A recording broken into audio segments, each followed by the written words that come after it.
포커스 시간입니다. 오늘은 여당의 최다선 의원이시죠. 육선의 조경태 의원과 함께하겠습니다. 어서 오세요. 네, 안녕하세요. 안녕하세요. 날짜를 너무 딱 잡아서 오셨습니다. 헌재가 드디어 윤석열 네. 대통령 탄핵 심판 선고일을 정했습니다. 이번 주 금요일입니다. 네. 어떤 입장이세요? 어쨌든 국민들께서는 왜 빨리 안 되냐, 또 특히 정치권에서 더 많이 조바심을 느낀 것 같은데요. 아무래도 그 헌재에서는 여러 가지 상황들을 고려하지 않았을까. 특히 사회적 갈등을 최소화시키기 위해서 어떤 날짜 정하는 데 있어서 조금 고민을 했다 이렇게 보고 있고요. 네. 담담하게 결과를 지켜봐야 된다 생각합니다. 담담하게 결과는 지켜봐야 되는데 너무 오래 걸렸잖아요. 네. 뭘 제일 고민했을 거다 이렇게 보세요. 의원님 보시기에는. 방금 말씀드렸던 대로 진영 간의 너무 극단적인 모습들, 이런 모습들 속에서 아마 헌재에서는 사회적 갈등을 좀 최소화시킬 수 있는, 그리고 또 헌재가 결론을 내는 게 6개월 안에 내면 되잖아요. 그렇긴 하죠. 네네. 그래서 이게 네. 너무 이렇게 특히 정치권에서 빨리 하라, 또 뭐 이렇게 여러 가지 얘기들을 많이 하는 것도 있었고요. 또 장애에 나가 있는 분들 역시도 어떤 그런 성향들을 많이 비쳤는데, 어쨌든 이번 주 중에 네. 선고가 나기로 이렇게 날짜가 잡혀 있으니까 네. 좀 기다려 보면 좋겠습니다. 네. 네. 어쨌든 오늘 헌재가 선고일을 딱 공지를 하니까 여야 모두 환영 입장을 내기는 했어요. 네. 국민의힘 안에서는 뭐 선고일 나오고 나서 뭐 어떤 얘기들을 좀 하셨습니까? 국민의힘에서는 일부 의원님들께서는 뭐 기각을 좀 이렇게 기대하는 분들도 계시고요. 다양한 목소리가 있습니다만은 어쨌든 방금 말씀하신 대로 여야가 환영하는 그런 메시지를 냈다면은 이번 주 금요일 날 나오는 그 결과에 대해서 저는 반드시 승복해야 된다 이런 입장이고요. 또한 자신들에게 만족스러운 결과가 안 나오더라도 자신들을 지지하는 지지자들 또는 그런 국민들을 향해서 통합의 메시지를 내는 것이 중요하다. 또 그때 가서 또 돌변해서 이거 아닌데 하고 또 어떤 시민들을 또 부추기어서 사회적 갈등을 더 극대화시키는 모습은 안 보였으면 좋겠다는 생각을 해요. 앞서서도 저희가 승복 얘기를 했었는데 이게 승복이 너무 당연하고 국민들이 보기에는 아니 법원이나 헌재가 결정을 했으면 승복을 해야지라고 생각을 네. 할 텐데 의원님도 이 부분을 강조해서 말씀을 하시는 거 보면은 정치권이든지 지지자들이든지 좀 우려되는 부분이 있어서 이렇게 강조하시는 거 아닐까요? 지금 보면은 일부 유튜브들이 가짜 뉴스성의 어떤 그런 얘기들을 많이 함으로써 국민들을 좀 현혹시키는 경향들도 많이 있지 않습니까? 이러한 부분에 대해서 또 우리 정치권에서 그걸 또 악용하려고 해서도 안 된다 이런 생각합니다. 그리고 선동하는 그런 어떤 현장 집회에 가서 정치인들이 또 함께 하면서 목소리를 내고 한다면은 일반적인 국민들이 좀 혼돈스러울 수도 있거든요. 그래서 정치인들은 모름지기 그런 행동 하나하나에 좀 조심성을 가지고 접근해야 되고요. 특히 이번에 국민의힘 입장에서는 어쨌든 역대 대통령들 중에서 탄핵 소추가 두 번째 당하는 거지 않습니까? 첫 번째 당했을 때는 탄핵이 됐고 인용이 됐고 이번에도 어떤 결과가 나올지 모르지만 이 부분에 대해서 저는 그 정당 소속에 배출한 대통령이 탄핵 소추가 당했다는 것만 해도 국민의힘 스스로는 많은 그 반성을 해야 된다. 그런데 지금 반성하는 그런 모습이 좀 별로 안 보이는 것 같아요. 자기 당에서 배출한 대통령이 어쨌든 탄핵 소추를 당했다는 것 자체가 국민들께 큰 민폐를 끼치는 거거든요. 그래서 그런 부분에 대해서 좀 더 책임감을 가졌으면 좋겠다는 생각을 합니다. 그 최근에 국민의힘 지도부에서 탄핵 선고 빨리 해야 된다라고 하는 그 속내에는 네. 기각에 대한 기대감이 깔려 있다. 뭐 이런 해석들이 많이 나왔었거든요. 의원님은 이번 탄핵 심판 선고 어떻게 전망하십니까? 저는 상식적인 그 기준에서 결과가 나올 것이다 봅니다. 그리고 헌법재판관 분들이 보통 20년 이상, 20년, 30년 이상 그 법조인으로서 근무한 베테랑들이잖아요. 우리나라에서 가장 어떤 앞서 있는 법의 지식을 가진 분들이라고 하면은 국민의 뜻에 반하는 그런 결정은 하지 않을 것이다 이렇게 보고 있고요. 그런 점에서 저는 상식적인 그런 결과, 국민들이 바라는 그런 결과가 나오지 않을까 생각을 합니다. 그게 뭡니까? 예. 그 우리나라의 그 국민들은 다수가 지금 어쨌든 비상계엄이 잘못됐다. 윤석열 대통령을 옹호하는 분들조차도 비상계엄은 잘못했다 하거든요. 그러면 비상계엄이라는 것은 어떻게 보면은 국민들에게 직접적으로 총칼을 겨눈 거나 다름없습니다. 사실 국회를 무력화시키기 위해서 군인이 왔지 않습니까? 그게 뭐 몇백 명이든 몇천 명이든 그 숫자가 중요한 것이 아니라 어쨌든 군인이 와서 유리창을 깨고 정상적인 문으로 들어온 것이 아니라 유리창을 깨고 침투해서 국회를 침탈하려고 했던 그 행위, 이것은 아주 반민주적인 행위고 그러한 비상계엄에 대해서 특히 국민 여러분께서 포고령 1호를 한 번 더 읽어봤으면 좋겠어요. 포고령 1호. 포고령 1호를 보면은 국민의 어떤 헌법이 보장되어 있는 많은 부분을 대통령이 말살시키겠다는 그런 행위에 대해서 저는 이 부분에 대해서 아마 헌법재판관들께서 현명한 선택을 하지 않겠나. 그래서 두 번 다시는 이러한 불행의 역사를 반복하지 않았으면 좋겠다. 예, 어떤 정당에서 대통령이 나오더라도 비상계엄과 같은 그 위헌적인 그런 행위는 나오지 않았으면 좋겠다 생각을 해요. 헌재가 이 중대 사안에 대해서는 전원일치 결정을 내리려고 노력을 하잖아요. 이번에도 그럴 거라고 보십니까? 어떻게 보세요? 제가 방금 말씀드렸던 대로 그 상식적인 기준에서 봤을 때 저는 그렇게 나올 거라고 저는 그렇게 예측을 하고요. 그리고 물론 성향들은 다 제각각 좀 다를 수는 있지만 이분들이 다 법을 전공하고 또 오랫동안 법관으로서 재직을 하셨기 때문에 저는 그 범위 내에서 우리 그 헌법을 수호하는 그런 헌법재판관분이라고 좀 믿고 있고요. 또 그런 판단하에서 저는 그런 선택이 그런 결과가 나오지 않을까 이렇게 보고 있습니다. 헌재가 오늘 그 뭐 이번 주 금요일 날 선고를 하겠다라고 하면서 생중계하겠다라고 얘기를 했고 일반인들 방청도 허용하겠다라고 했습니다. 뭐 투명하게 좀 보여주겠다. 뭐 이런 뜻으로 받아들여야 될까요? 어떻습니까? 그렇습니다. 그만큼 자신감이 있다라고 봅니다. 그만큼 숙고한 시간이 길었다는 것은 네. 헌재에서 판결하는 그런 내용이 자신감이 있다. 자신감이 묻어 나오는 그런 모습이 아닌가 이렇게 보고 있습니다. 그러면은 의원님이 보시기에 헌재 재판관들이 인용이냐 파면이냐를 가를 때 앞서서 말씀하신 그 포고령 1호가 가장 쟁점이 될 거다 이렇게 보십니까? 저는 비상계엄의 선포의 요건. 네. 보통은 전시나 내란 큰 문제가 내전이 발생하거나 큰 문제가 있을 때 비상계엄은 정말 특수한 상황에서 쓸 수 있는 카드라고 보고 있고요. 평시에 비상계엄을 하는 것은 저는 그는 뭐 잘못된 비상계엄의 그 요건에 맞지 않지 않는가 하는 부분을 봤을 거고요. 또 하나가 포고령 1호에 대해서도 저는 면밀히 검토했을 거라고 봅니다. 그리고 끝으로 국회와 선관위를 침탈하는 행위 이 부분까지도 아마 같이 종합적으로 보지 않았을까 이렇게 봅니다. 의원님 말씀하신 그런 부분들이 사실 전 국민이 생중계로 본 부분이기 때문에 아마 헌재에서도 그 부분을 좀 유심히 볼 거다 이런 말씀이신데 각하를 주장하는 측에서는 위헌 위법이 있더라도 이게 중대한이 아니냐 이런 것도 볼 거다 뭐 이렇게도 얘기를 하잖아요. 예, 그는 뭐 주관적인 그런 견해는 있을 수 있지만 이번에 비상계엄령이 내렸을 때 특히 국회를 침탈하는 모습은 우리나라 국민만 본 게 아니라 전 세계인들이 다 봤다는 거지요.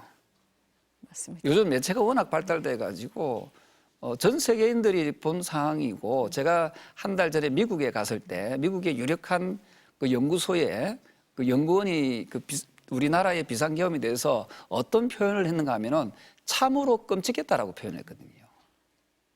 그래서 우리끼리 감춘다고 감춰질 수 있는 그런 사안이 아니다는 거죠. 전 세계인들이 실시간으로 다 봤고 또한 또 어떤 형태든지 다 한국에서 비상계엄이 일어났다는 것을 다 알게 된 그런 상황이기 때문에 이것은 덮으려도 덮을 수가 없는 아주 중대한 사안이다 저는 그렇게 보고 있습니다. 헌재 재판관들이 뭐 그런 부분을 다 감안을 해서 법과 원칙에 따라서 판결을 내릴 거다 이렇게 보시는 거네요. 그러면 여야가 뭐 승복 안 하는 일은 없겠죠, 설마?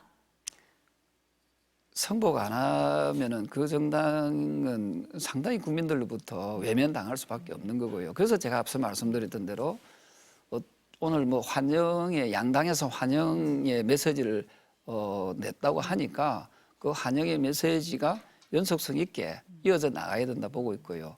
그리고 정치인들이 하는 이유는 어떤 특정한 권력자를 쫓아가는 그런 정치는 저는 안 했으면 좋겠습니다. 정치인은 오로지 국민들을 보고 국가를 생각하는, 그리고 대한민국은 민주공화국이잖아요. 우리가 대한민국이란 말하고 한국이란 말이 좀 다른 거 아세요? 어떻게 사회자님? 다릅니까? 한국이라면 그냥 한국입니다. 한국이란 표현을 옛날 사만 시대에서 나오는 그런 데서 토대로 한 국가다 이런 뜻이고요. 대한민국이라면은 민국에 저는 강점을 줘야 된다고 봅니다. 민국이란 말은 국민의 나라라는 거예요. 국민의 나라. 그래서 대한민국은 대통령의 나라도 아니고 국회의원의 나라도 아니고 우리 국민의 나라거든요. 그래서 국민들을 보고 정치하는 그런 문화. 그래서 저는 한국이라는 단어보다는 대한민국이라는 단어를 좋아하거든요. 그래서 우리 정치인들이 부디 국민을 대통령보다 더 위에 놓고 섬기는 그런 정치인의 모습이 좀 필요하다. 이거는 여당뿐만 아니라 야당도 자기 당의 당대표를 섬기듯이 하지 말고 국민을 섬기라. 이 말씀을 제가 드리고 싶습니다. 국민을 봐야 한다. 그런데 지금 지지자들이 막 심하게 갈라져 있잖아요. 네. 이 결과에 따라서 지지자들이 극단적으로 또 대립하고 지난 뭐 서부지법 폭동도 있었습니다만 그런 우려도 계속 나오거든요. 그 서부 지법 폭동의 관련자들은요, 엄벌을 쳐야 됩니다. 용서할 수 없는 그런 정말 민주주의의 그 도전 행위자들에 대해서는 엄벌을 쳐야 된다 보고 있고요. 기본적으로 우리 국민들은 저는 그 어떤 이러한 여러 가지 위기 상황을 극복해 나가는 회복의 탄력성, 탄력성이 있다. 큰 국민이라 생각. 그래서 우리 대한민국 국민들은 위대하거든요. 그래서 우리 국민들이 부디 이런 안타까운 이 여러 가지 이런 상황을 잘 극복할 수 있고 또 충분히 이 혼란을 수습할 수 있는 능력자분들이시다. 저는 그렇게 봅니다. 국민을 먼저 생각해야 된다 이런 말씀을 하셨는데 이 국민 말씀을 하시니까 최근에 산불이 있었잖아요. 네. 지금 상임위도 보니까 농림축산식품해양수산위원회에 계신데 산불 복구에 뭐 3조 원, 4조 원이 들 거다라고 얘기를 하는데 지금 뭐 예산이 있느냐 없느냐, 예산을 어떻게 할 거냐를 가지고 여야가 부딪히고 있는 상황이거든요. 어떻게 보십니까? 사실 우리나라가 올해만 해도 그 우리나라 예산이 677조거든요. 거기에 지금 그 수산불 난데 투입돼야 될 예산이 한 3에서 4조 정도잖아요. 네. 우리나라 경제 규모로 봐서는 충분히 극복 가능하다. 그래서 여야가 제발 싸우지 말고 제가 오늘 그 자료를 찾아보니까 3,000명 넘는 좀 이재민이 집에도 못 들어가고 있거든요. 그래서 우리 그 이재민들이 빨리 일상으로 돌아갈 수 있도록 여야가 힘을 모아서 초당적으로 이 산불에 대한 피해를 입은 국민들에 대해서 저는 위로하고 또 그분들을 위한 지원책을 아끼지 않아야 된다 이런 생각을 합니다. 뭐부터 해야 됩니까? 그러면 일단 추경이 네. 곧 편성되지 않습니까? 네. 추경에서부터 시급히 해결돼야 될 그런 그 부분에 대해서 예산을 빨리 편성해서 하루라도 이분들이 그 집으로 일상으로 돌아갈 수 있도록 하는 것이 중요하다 이런 생각을 합니다. 지금 뭐 산불도 걱정이고 나라가 혼란스러운 것도 걱정인데 미국에 네. 그 트럼프 대통령이 들어오면서요 외부에서의 이런 상황도 굉장히 어렵잖아요. 지금 뭐 상호관세 언제부터 부과를 하느냐 뭐 이 발표를 앞두고 우리나라도 압박을 되게 많이 받고 있거든요. 네. 이 상황 어떻게 진단하십니까? 저는 더티 15라고 15개 국가에 대해서만 좀 불합리한 또 불공정한 관세를 좀 때릴 줄 알았는데 전 세계를 당해서 다 한다니까 그나마 그게 위안이 되고 다행스럽거든요. 그래서 저는 빨리 대한민국이 리더십을 빨리 되찾고요. 또 저희들 같은 국회의원들이 나서서 초당적으로 미국의 그 어떤 그 한국과의 그런 관계 설정에 있어서 좀 외교 활동을 해야 된다 봅니다. 제가 오늘 마침 최근에 주한 미군이 산불에 투입된 헬리콥터를 통해서 불을 끄는데 큰 기여를 했거든요. 그게 어제 밤에 뉴스에 나왔습니다만은 제가 한미의원연맹 회장으로서 주한 미군 사령관에게 편지를 고마움을 표시하는 편지를 지금 쓰고 있고요. 그 나아가서 트럼프 대통령한테도 주한 미군에서 이렇게 도와줬다는 고마움을 표시하는 편지를 쓸 예정입니다. 이것을 저 혼자 쓰는 것이 아니라 야당에도 공동 회장을 맡고 있는 정동영 의원과 함께 이걸 하거든요. 그래서 저는 초당적으로 한 발짝 한 발짝씩 미국과 미국에 좀 우리가 진정성을 보여준다면은 이런 어려운 위기도 저는 잘 극복할 수 있다 이렇게 봅니다. 그리고 최근에 내일입니까? 저는 주한 미군 대사 대리하고 네. 또 이런 부분에서 만남을 가지기로 했거든요. 그리고 산자부 장관하고도 좀 만나서 저희 국회가 도와줘야 될 그런 역할에 대해서 충분히 좀 얘기할 그런 계획이 있습니다. 아니 미국에서는 뭐 관세만 부과를 하는 게 아니라 뭐 비무역 관련해서도 네. 뭐 여러 가지로 압박을 하잖아요. 네. 뭐 소고기도 뭐 수입하라 뭐 네. 그런 얘기도 하고 그 원령 제한을 풀어라 뭐 이런 얘기도 하고 뭐 네트워크망 사용료도 얘기를 하고 이미 뭐 그 이런 걸 요구한다라고 하면서 압박을 하고 있는 상황이거든요. 어떻게 좀 대처를 해야 됩니까? 사실 예. 우리나라가 미국으로부터 이제 벌어들이는 흑자가 네.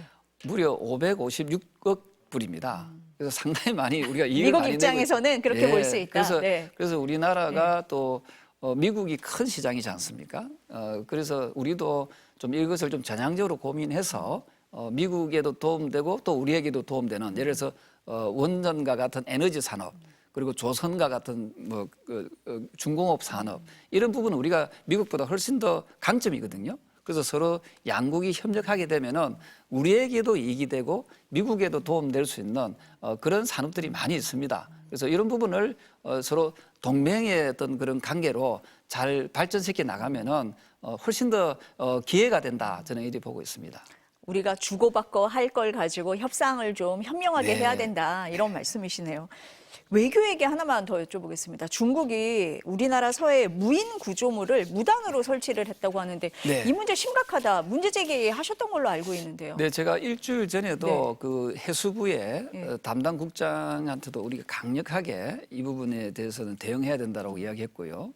그리고 오늘도 제가 해수부의 기획재정실장한테 이번에 추경에 편성될 때 이와 관련된 예산을 반드시 편성해야 된다고 했습니다. 지금 중국이 서해를 마치 제2의 필리핀 사태, 남중국해 사태처럼 자기들 땅으로 영유권을 주장할 수도 있는 확장해서 해석하자면은 그런 아주 도발을 지금 하고 있거든요. 그런데 우리가 지금 보면은 국회에서라든지 정부가 그렇게 하지 마라 하고 또 규탄을 한들 중국은 절대 듣지 않습니다. 그래서 중국에 하고 있는 그런 그 서해 구조물에 상응하는 네. 그런 구조물을 우리도 만들어야 된다.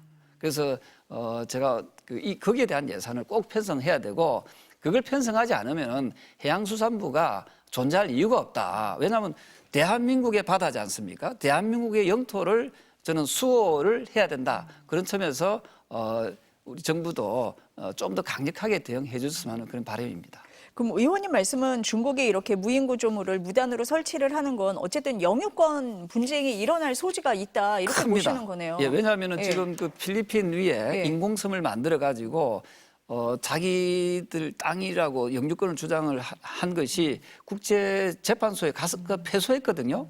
패소했음에도 불구하고 중국은 안하무인입니다. 그걸 인정하지 않습니다. 그래서 저는 중국의 의도를 저는 정확하게 읽고 지금 중간 수로에는 한중 중간 수로에는 어떠한 그 장애물을 설치하면 안 되거든요. 그것을 중국에서 그렇게 했다는 것은 저는 분명히 아주 불순한 의도를 가지고 있다 이렇게 보기 때문에 우리도 강력하게 맞대응해야 된다 이렇게 보고 있습니다. 의원님 말씀을 들어보니까 국내 현안이 너무 많아가지고요. 빨리 탄핵 심판 선고가 나고 정치권이 좀 안정이 돼야 민생이 좀 편안해질 것 같다 이런 네. 생각이 듭니다. 네, 앞으로의 역할 기대하겠습니다. 감사합니다. 네, 감사합니다.